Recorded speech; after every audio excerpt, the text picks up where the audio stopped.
Okay fellas, so today's workout is a ladder. So it's a ladder. So how that works is we're going to have 4 exercises.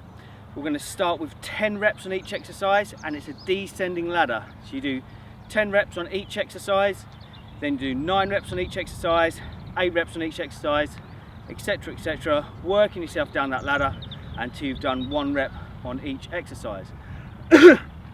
Now the time limit for today's workout is a little bit longer than we've had before. It's 22 minutes, and the idea is to get all that work done in the shortest amount of time and get underneath that time cap. So the 4 exercises we've got. Exercise number 1 is a squat. Okay, so our normal squat position is hands above the head, okay, sticking the bum back and driving back up to the top. So making sure the weight is in the heels of your feet and your chest is nice and high. That's the base version, okay? If you need to regress that and take that down a level, we have arms in our Cossack position, so that's arms up in front, just makes it a little bit easier to keep the chest up. We're still sitting down deep, weight is in the heels of the feet, bringing the hips at the top. I'll show you from the side. Sitting back down, standing back nice and tall at the top, okay? The main thing with a squat is chest is high and weight is in the back of the feet. So that's your regression. The progression is a single-sided load. So we're going to go with sandbag to start with. So grip the middle of the bag, stand up, place it on the shoulder. You're going to grab the front here, okay, just to hold it in place. Hand goes out in front and we go down into that squat, drive back to the top. Down in that squat, drive back to the top.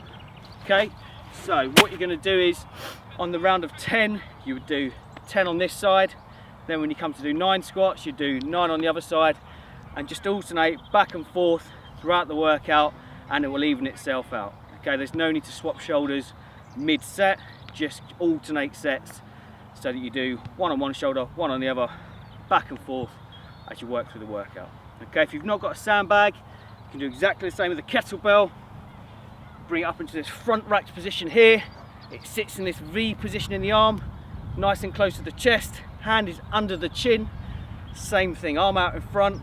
Sit down into that squat, stand back up. So squat technique is always the same, no matter if you're loaded or unloaded. Chest up, weight in the heels of the feet, back to the top. Remember, with a squat, you're always looking to get your thighs parallel to the ground. That is the full range. If you're loading, then we want to see thighs parallel to the ground. That's full range. If you can't load and get thighs parallel to the ground, it means you're not quite ready to load. Okay, so you need to deload, work on the mobility of it first, and then come back to it when you can do the full range, adding load.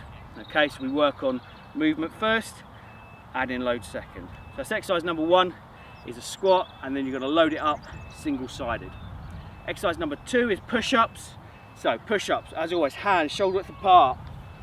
Okay, body is straight. We lower ourselves down as one unit, press ourselves back up again. Keep the elbows tucked in at all times. If you wish to regress that, you go to the knees. Still keeping the elbows tucked in. The body still going up and down as one straight unit. Just your knee now is the pivot point rather than your feet. Okay. If you wish to progress that up, what we're going to go for is a shoulder tap. So I'll show you from the front. So we go for our push up, tap the shoulder, push up, tap the shoulder. Okay, this adds quite a considerable amount of challenge to it. It looks really innocuous, but it really makes you work harder because you have to stabilize on that one arm and work through the core a lot harder. So shoulder taps as our progression. Okay, exercise number 3 is clean and press.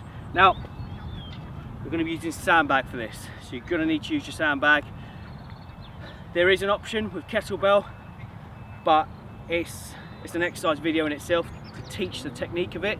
So I want to stick to the sandbag version because it's simpler. I'll show you exactly how it works. So, put our sandbag on the floor. I'm going to grip the corner. This is really important. I'm going to grip the corner, twist it slightly so you get a good grip in the corner. We tend to call that a golf ball grip because you've got a golf ball sized amount of shingle in the corner of the bag. You grip the tie on the other end. from here, you sit your bum down and pull your chest up. This is our start position, okay? I'll show you from the side.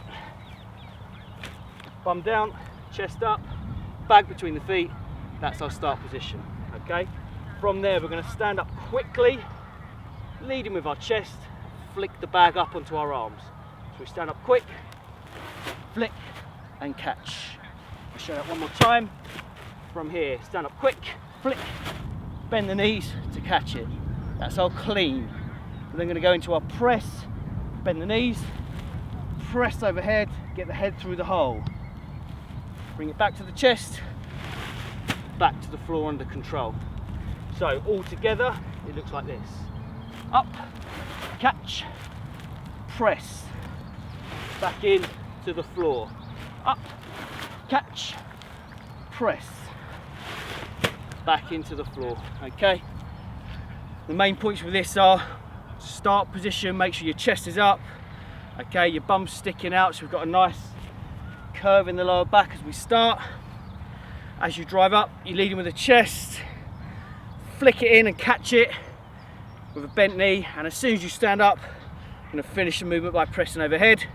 And then as it goes to the floor, a common thing here, especially when guys start getting fatigued, is just letting it drop back down like this with no control.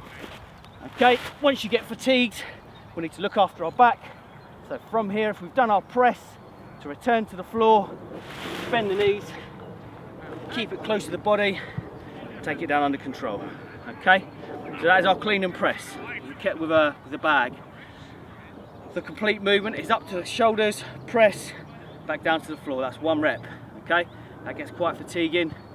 Take your time with that one, make sure you're getting the technique right. So, final exercise, Gecko. Gecko, we go to our press up position, and then from here, base movement is touching the knee to the elbow, and the count is 1, 2, 3, etc, etc.